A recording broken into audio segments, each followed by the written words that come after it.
Taking a look back at this time of abolition, it is clear there are two types: gradual and immediate. The printing press was allowing the ideas of abolition to become widespread. Other new technologies of this time are railways, the steam engine, coal mining and refining, and factories such as textiles. The new empires are Britain, Germany, Spain, and the United States. These empires are the ones fueling this industrial revolution. The slaves are the behind-the-scene workers of these new technologies.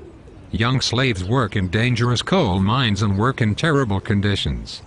These dangerous, yet simple jobs are the only ones they are permitted to do, even if they have other skills. Garrison is speaking out against slavery.